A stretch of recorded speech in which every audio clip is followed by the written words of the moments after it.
विभिन्न भौतिक राशियों के मध्य में संबंध स्थापित करना क्या कर रहे हैं, सीख रहे हैं। ठीक है, अच्छा, तो इसको अपन करते हैं दोबारा से सॉल्व। इसको हमको क्या करना है कि बुलबुले का जो दाब आधिक्य है P, ठीक है, क्या है, बुलबुले का जो दाब आधिक्य है, तो जो दाब आधिक्य है वह किस चीज के ऊपर निर्भर कर रहा है, वो पृष्ठ तनाव पर निर्भर कर रहा है और त्रिज्या पर क्या कर रहा है, निर्भर कर रहा है। ठीक है, तो अच्छा, तो इसको हम क्या करेंगे, वही सेम सिस्टम कि जो आपका दाब आधिक्य है वह निर्भर कर रहा है किस पर, T पर और R पर। तो इसको आप कह सकते हैं क्या, P इक्वल टू कांस्टेंट राशि कोई भी लगा देंगे, T की पावर A और R की पावर में क्या जाएगा, B, समीकरण नंबर 1। ठीक है, तो नेक्स्ट पॉइंट क्या लिखेंगे, समीकरण 1 में विमीय सूत्र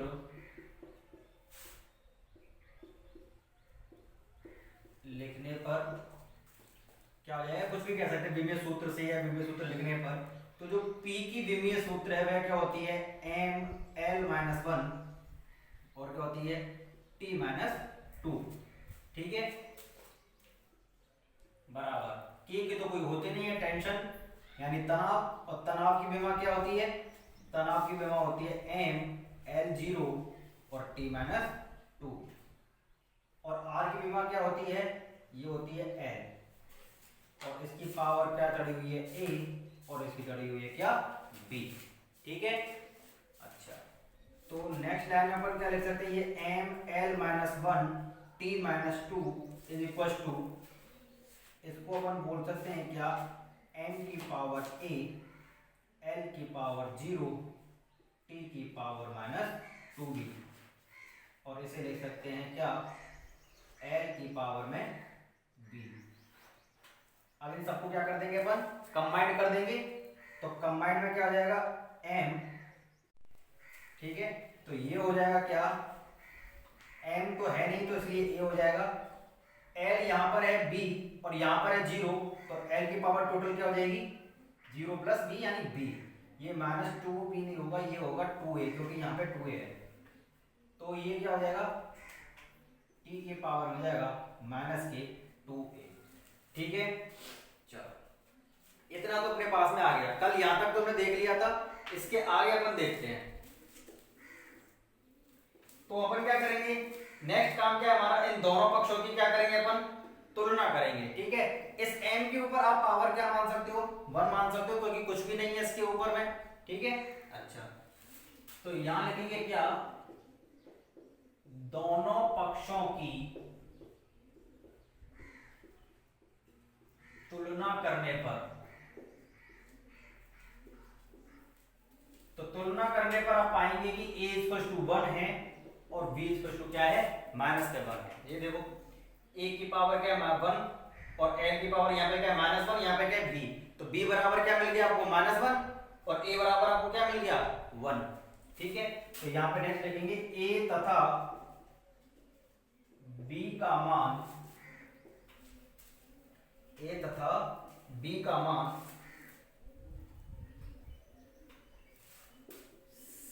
समीकरण 1 में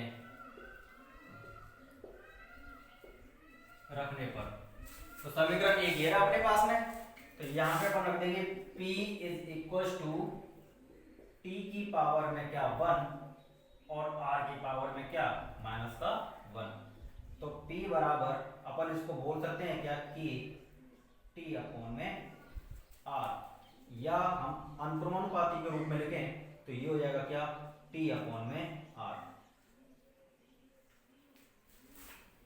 ठीक है, तो ये हमारा क्या है, वो कल वाला एग्जांपल था जो हमने लास्ट वीडियो में हमने उसको छोड़ा था। अगर किसी का आंसर नहीं आ रहा है तो आप इसे क्या कर सकते हो, मैच कर सकते हो, किसका सही आ रहा है और किसका गलत आ रहा है। अब करना क्या है कि हमने एक अनुप्रयोग पूरा कंप्लीट कर लिया है, तो अब आपको क्या करना है कि जितने भी एग्जाम्पल हमने इस अनुप्रयोग से संबंधित में आपको कराए हैं, करीब 4, 5 या 6 एग्जाम्पल करा दिए हैं। ठीक है, ये नंबर देख लेना कहीं नंबर कुछ गड़बड़ तो नहीं है, 6 हुए कि नहीं हुए, 5 है तो 5 कर लेना, 6 तो 6।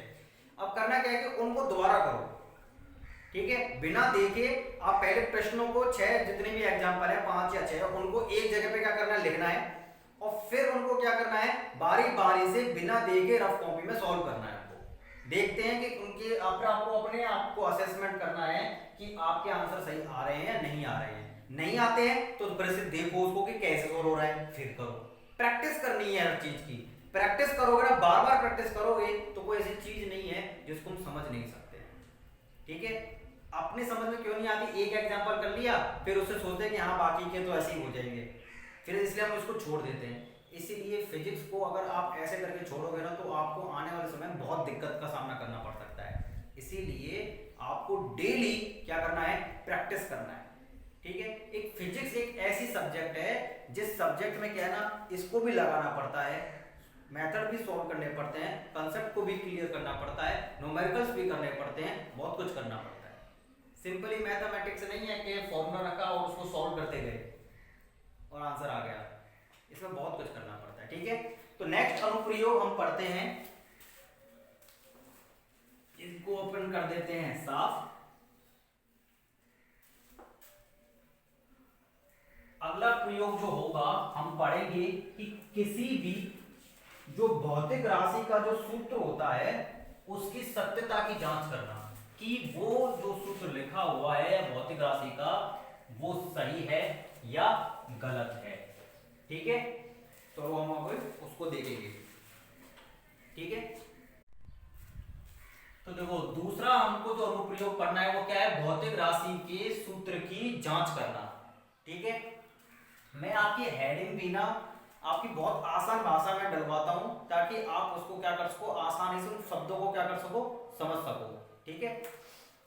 तो देखो इसी को हम कहते हैं समांगता का सिद्धांत,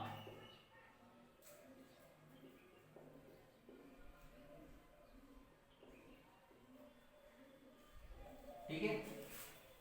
इस नाम को अलग अलग नाम से भी जाना जाता है, कोई समाक्षता कहता है, कोई समांगता कहता है, कोई समान विमाओं वाला कहता है। तो हमको क्या करना है, समांगता का सिद्धांत पढ़ना है या सूत्र की जांच करना है कि कोई भी सूत्र जो दिया गया है वह सही है या नहीं है, ठीक है। फॉर एग्जांपल के लिए अपन देखते हैं कैसे करते हैं अपन। एग्जांपल नंबर पहला पढ़ेंगे इसके अंदर में।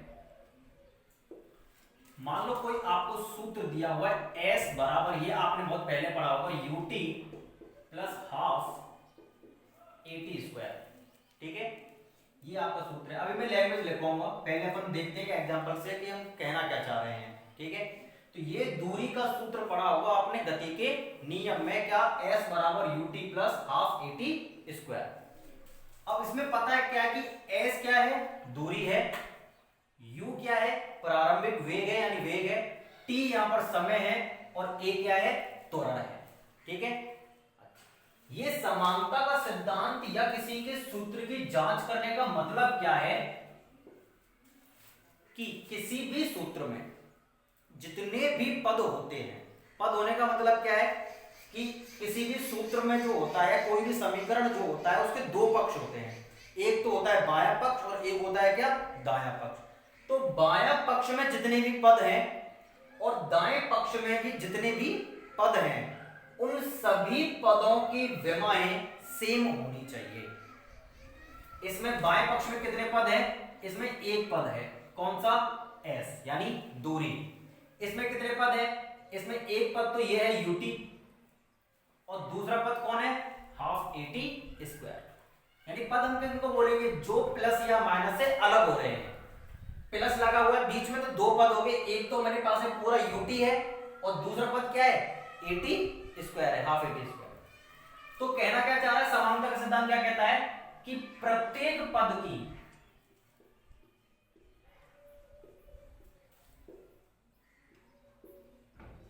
विमाएं क्या होनी चाहिए, समान होनी चाहिए,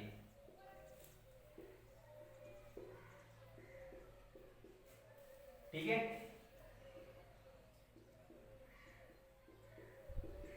जो भी आपको क्या दिया गया है, सूत्र दिया गया है उसके अंदर, ठीक है।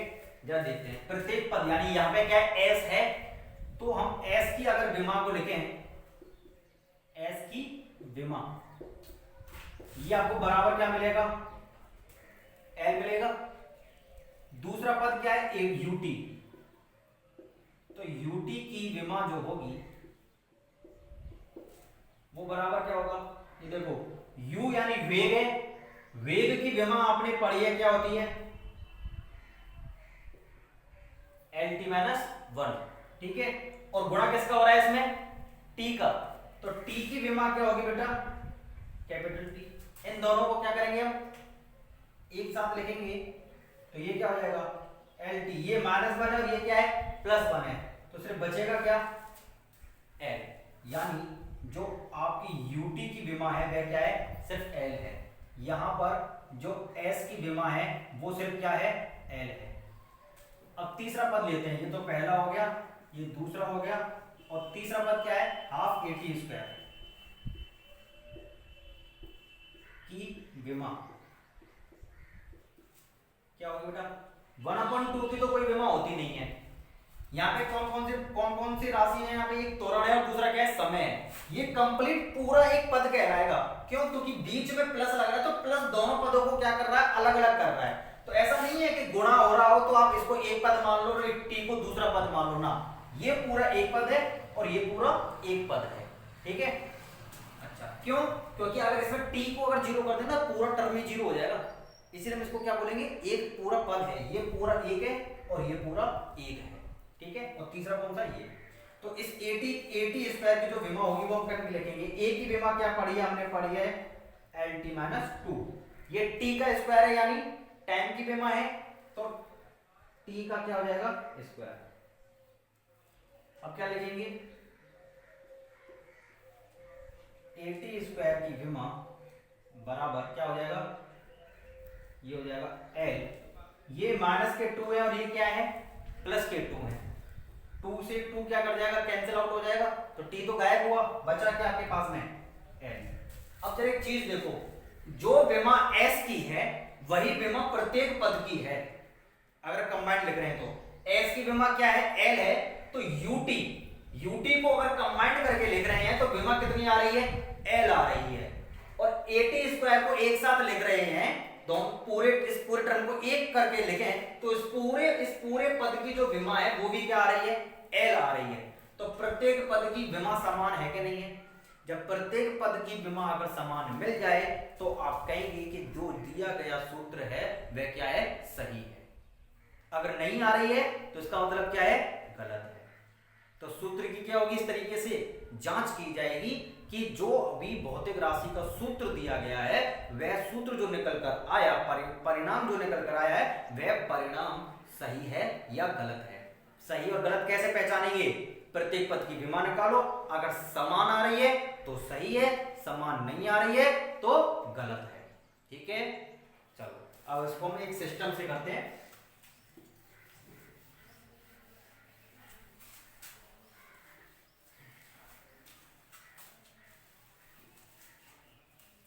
क्या लिखेंगे, प्रश्न इस तरीके से आएगा कि किसी भौतिक राशि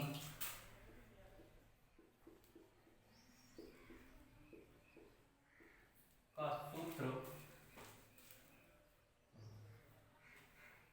S बराबर UT plus half E T square है, जिसमें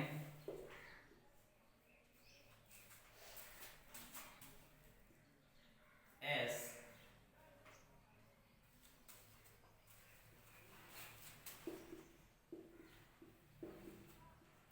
किसी वस्तु द्वारा चली गई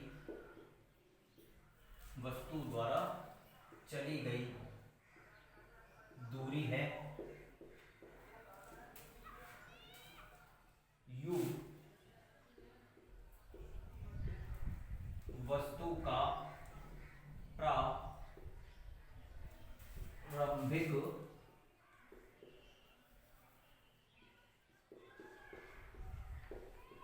प्रारंभिक वेग है और टी दूरी को तय करने में लगा समय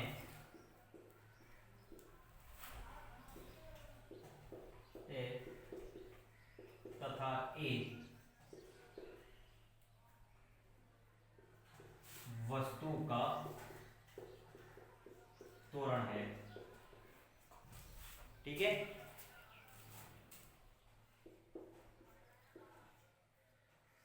तो ऊपर दिए गए सूत्र की जांच कीजिए।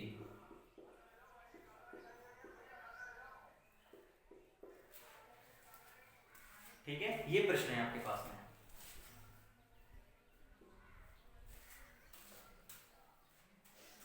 तो यहां पे हम एक नोट डालेंगे। नोट का मतलब क्या है?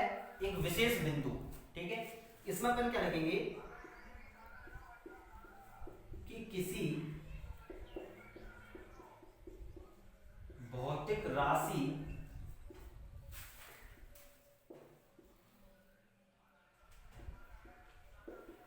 के सूत्र की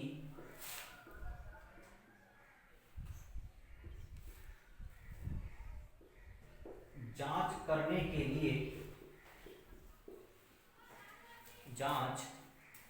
के लिए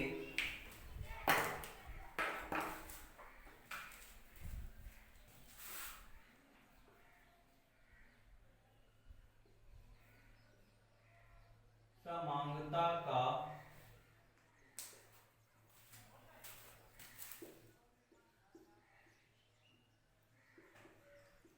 सिद्धांत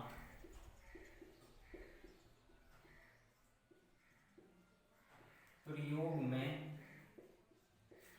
लाया जाता है। ठीक है, कौन सा सिद्धांत प्रयोग में लाया जाता है? समानता का सिद्धांत प्रयोग में लाया जाता है।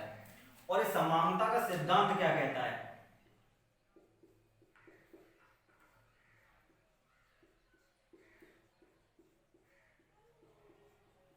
ये अपन को एक पॉइंट डाल देना है यहीं पे। ठीक है, ये समानता का सिद्धांत कहता है कि इस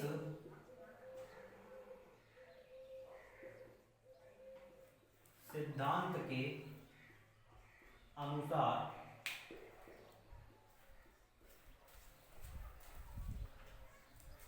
यहां तक लिख लो, मैं इसको जरा साफ करता हूं। अनुसार ऊपर लिखेंगे अपन इसको।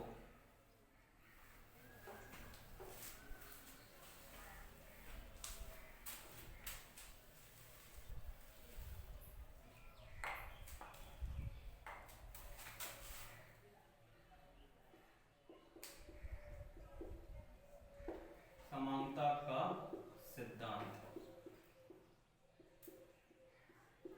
क्या कहता है?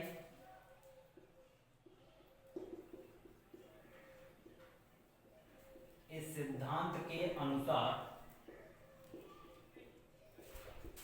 किसी भौतिक राशि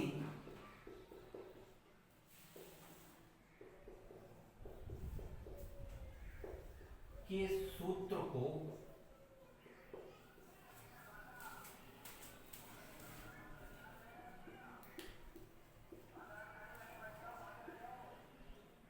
विमीय रूप से सही होने के लिए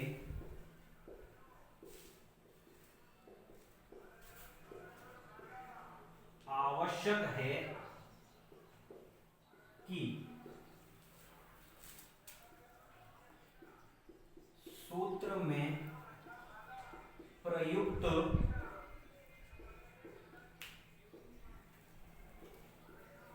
प्रत्येक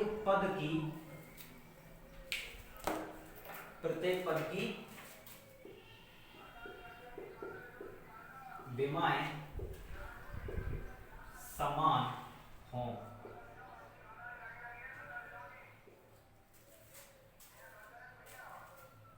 हम क्या कहेंगे, वह सूत्र कैसा है, सही है। तो समानता का सिद्धांत आपसे एक नंबर में पूछ सकता है कि समानता के सिद्धांत से आप क्या समझते हैं, तो आप क्या कहेंगे कि इस सिद्धांत के अनुसार किसी भौतिक राशि के सूत्र की जांच की जाती है, ठीक है, और किसी भौतिक राशि के सूत्र को इस सिद्धांत के अनुसार विमीय रूप से सही होने के लिए आवश्यक है कि सूत्र में प्रयुक्त प्रत्येक पद की विमा क्या हो, समान हो, ठीक है। तो समान होगी तो सूत्र सही होगा, समान नहीं होगी तो गलत होगा। किसके सिद्धांत के अनुसार, समानता के सिद्धांत के अनुसार, ठीक है। अब हम इसको क्या करते हैं, सॉल्व करते हैं ऊपर वाले को।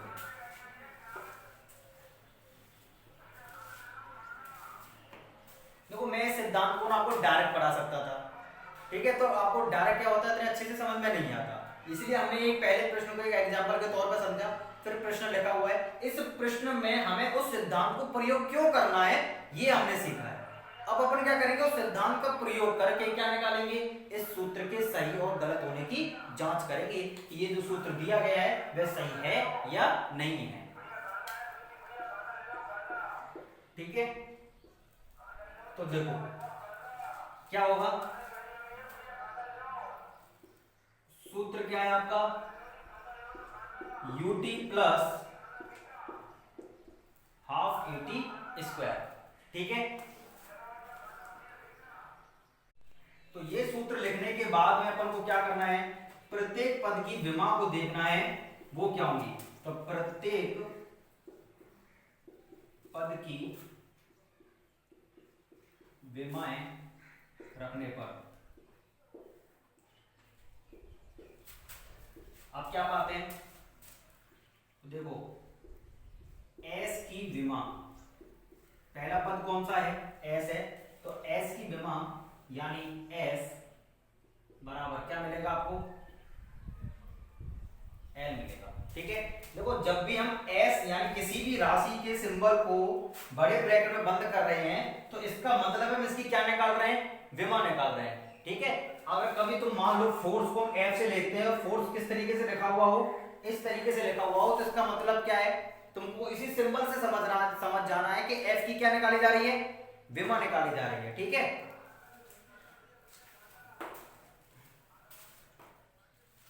चलो पहला पद की विमा ये हो गई, इसी के नीचे हम लिखेंगे दूसरा पद क्या है हमारा, ut, तो ut की विमा मतलब ut को बड़े ब्रैकेट में बंद कर सकते हैं और इसकी विमा को कैसे लिखेंगे, u की तो कितनी होगी, lt माइनस 1, ठीक है, और t की क्या होगी, t1, ठीक है, इसकी हो जाएगी क्या, t1, दो है ना, u और t दोनों को गुणा में लिख दिया अपन ने, तो ut की कंबाइंड आपके पास में कितनी आ जाएगी, l, दूसरे पद की विमा क्या आ रही है, l आ रही है। तीसरा पद देखते हैं, तीसरा पद क्या है, हाफ एटी स्क्वायर,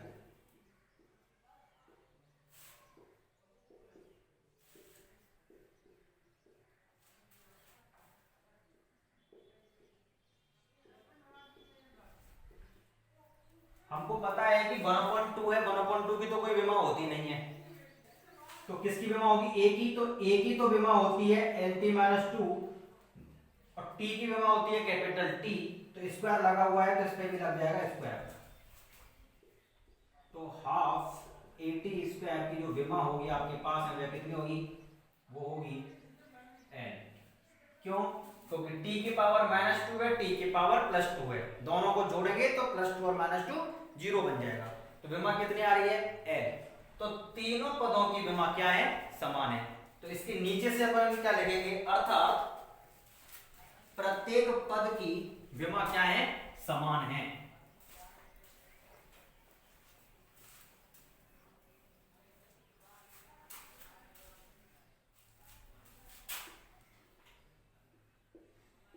अर्थात इसको समीकरण नंबर 1 डाल लो, ऐसे समीकरण नंबर 2 और ऐसे समीकरण नंबर 3, अर्थात समीकरण 1, समीकरण 2 व 3 से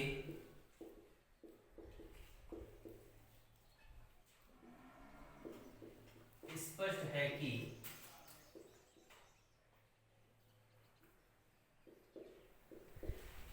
दिए गए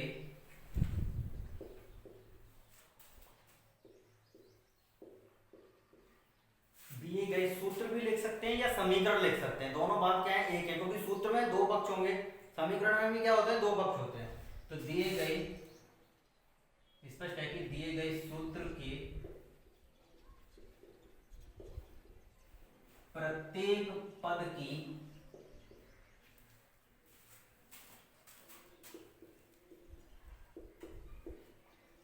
विमाएं समान हैं।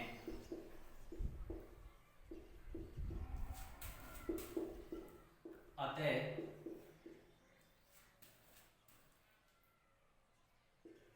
S बराबर ut plus half a t square.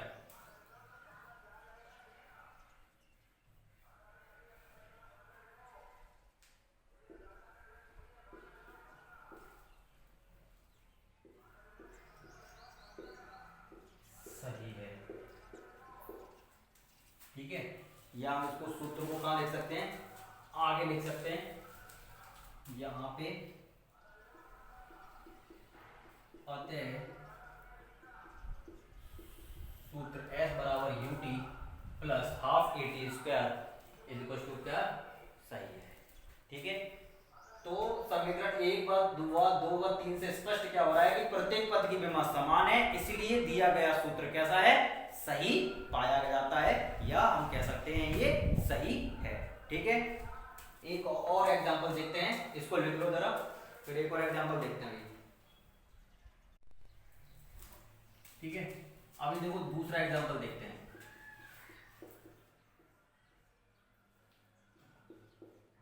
देखो सूत्र की जगह पे ना, सूत्र को आप समीकरण भी बोल सकते हो, यहां पे दोनों ही बातें कैसी हैं, सेम है, ठीक है। ये मैंने सिर्फ सूत्र इसलिए लिखा है ताकि आपको चीजें समझ में आए कि हम पढ़ क्या रहे हैं, मतलब करने क्या है, क्योंकि ऐसी जो आसान आसान शब्द होते हैं ना, वो आसानी से दिमाग के अंदर घुसते हैं, ठीक है। तो या तो आप किसी भौतिक राशि के समीकरण की जांच करो या सूत्र की जांच करो, बात दोनों में क्या है, सेम ही है। तो देखो नीचे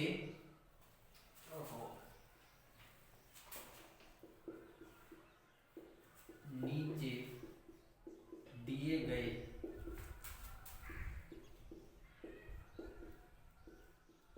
समीकरण, या ब्रैकेट में लिख सकते हैं क्या, सूत्र, ठीक है।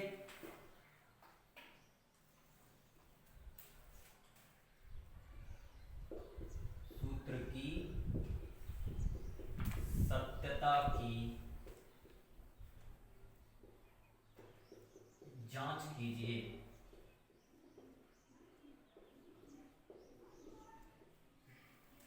ठीक है, कौन सा सूत्र दिया है, ये दिया गया आपको, मान लो एक समीकरण दिया गया आपको, half m v square is equal to क्या है, एम जी एच, ठीक है। ये शायद आपकी किताब में भी दिया गया एग्जाम्पल। चलो इसको देखेंगे। तो इसमें दो पद है, एक पद हमारी बाईं तरफ है और एक पद किधर तरफ है, दाईं तरफ है, ठीक है। जो बाएं पद की जो विमा है, अगर वही विमा किसकी हो, दाएं पद की हो, तो हमारा क्या होगा, समीकरण सही होगा, ठीक है। अच्छा, जहां m किसी वस्तु का क्या है, द्रव्यमान है, v वस्तु का वेग है,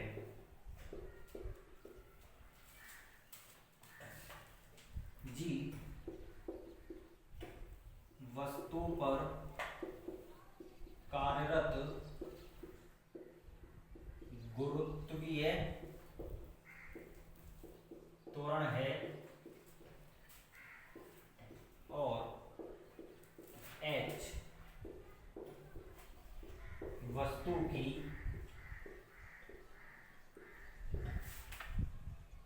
पृथ्वी तल से ऊंचाई है। ठीक है, सारे पदों को मालूम चलेगा कौन क्या क्या है। m क्या है द्रव्यमान, v क्या है वेग, m क्या है द्रव्यमान, g क्या है गुरुत्व त्वरण और h क्या है ऊंचाई। ठीक है, अच्छा तो हम इसकी सत्यता की जांच करते हैं, सत्यता की जांच कैसे करेंगे। ठीक है, तो यहां पे लिखेंगे दिया गया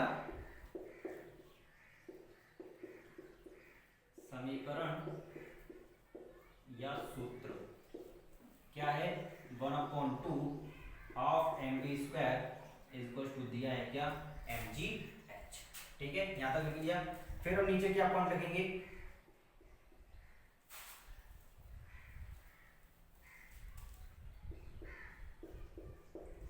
दिए गए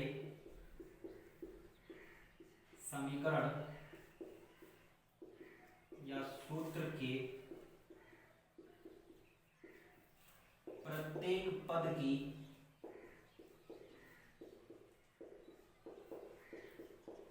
विमा लिखने पर। ठीक है, यहां तक करूं मैं, ऊपर का साफ करता हूं मैं इसको।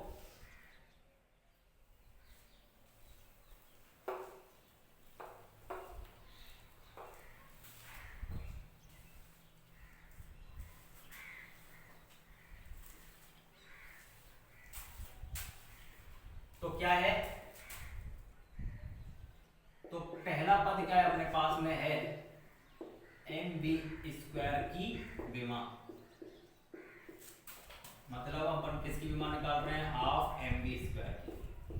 तो ये कितना निकलेगा जरा देखो, 1/2 की तो कोई विमा होगी नहीं, एम की विमा क्या होगी कैपिटल एम होगी, वी की विमा क्या होगी, वी की विमा होती है क्या एल टी माइनस 1 और इसका क्या लग रहा है स्क्वायर। ठीक है, बराबर ये हो जाएगा एम, एल का क्या हो जाएगा स्क्वायर और टी का क्या हो जाएगा माइनस का 2। कंबाइन करके लिख दे दोनों को, कोई दिक्कत तो नहीं है यहाँ तक। इसमें आप एक और कम बढ़ा सकते हो अगर आपको नहीं समझ में आ रहा है तो m और यहाँ पे क्या हो जाएगा एल स्क्वायर टी माइनस 2। अब इसको हमने क्या कर दिया एक ही ब्रैकेट के अंदर लिख दिया। तो 1/2 हाफ एम बी स्क्वायर की विमा आ गई। इसको समीकरण नंबर क्या डाल देते हैं 1 डाल देते हैं।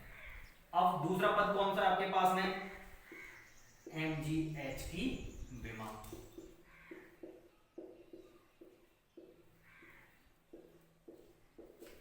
अगर उपर्युक्त समीकरण या सूत्र जो आपको दिया गया है अगर वह सही है तो इसकी भी विमा कितनी आनी चाहिए, यही आनी चाहिए। तो क्या होगा ये सूत्र या समीकरण सही होगा, अन्यथा की स्थिति में गलत पाया जाएगा। तो देखते हैं सही पाया जाता है या गलत पाया जाता है। तो हमें पता है इसमें कितने हैं एम है जी है और एच है इस पद के अंदर। तो एम की विमा क्या होती है बेटा कैपिटल एम होती है, जी क्या है हमारा गुरुत्वीय त्वरण है, तो गुरुत्वीय त्वरण यानी त्वरण की विमा क्या होती है एल टी माइनस 2 होती है पावर में। तो ये हो जाएगा एल टी माइनस 2। एच है, एच यानी हाइट ऊंचाई, ऊंचाई मतलब दूरी लंबाई, तो इसकी विमा क्या होगी एल होगी। तो ये हो गया हमारे पास में क्या एल। इन सबको क्या कर सकते हैं हम कंबाइन कर सकते हैं। तो देखो एल यहां पर है एल यहां पर है, एल और एल मिलेंगे तो एल स्क्वायर हो जाएगा। तो हम इनको सभी को एक ही ब्रैकेट के अंदर रखेंगे, एल और एल बनकर क्या हो गया स्क्वायर, माइनस का क्या है 2 टी में, तो माइनस का 2। समीकरण नंबर 2। जो विमा हमारी पहले की आ रही है पहले पद की बाएं पक्ष में जो पद था वही विमा किसकी आ रही है एमजीएस यानी दाएं वाले पक्ष की आ रही है। सेम दोनों विमाएं हैं। और समानता का सिद्धांत क्या कहता है कि अगर किसी समीकरण में या सूत्र में प्रयुक्त प्रत्येक पद की विमा क्या है समान है तो वह समीकरण या सूत्र क्या होगा सही होगा, अन्यथा की स्थिति में गलत होगा। तो हमारी जांच सही पाई गई या गलत पाई गई, तो जो समीकरण दिया गया है वह समीकरण कैसा है सत्य है, ये हमने देखा। तो यहां पे हम पॉइंट लिखेंगे क्या, समीकरण 1 व समीकरण 2 से स्पष्ट है कि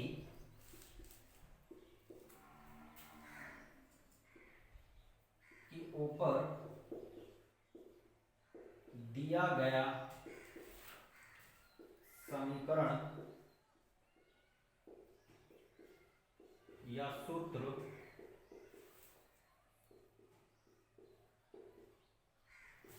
विमीय रूप से सही है या सही है, सिर्फ इतना भी लिख सकते हो। ठीक है, यहां तक अगर कोई दिक्कत हो तो वीडियो को फिर से शुरू करो और दोबारा से देखो, दोनों एग्जांपल को बारी बारी से धीरे धीरे समझो, तो सारी चीजें क्या हो जाएंगी, क्लियर होंगी। ठीक है, एक ही बार में नहीं देखना, कम से कम एक ही वीडियो को 2 से 3 बार देखोगे तो आपको हर चीज क्या हो जाएगी, क्लियर हो जाएगी। क्योंकि हो सकता है कि पहली बार में कोई शब्द हमारे दिमाग से निकल गया हो या फिर हमने बोल दिया हो तो आपको वो समझ में नहीं घुसा हो अंदर, तो दोबारा देखोगे तो वो आपके अंदर जाएगा। विश्वास मानो मेरा इस बात का। चलो।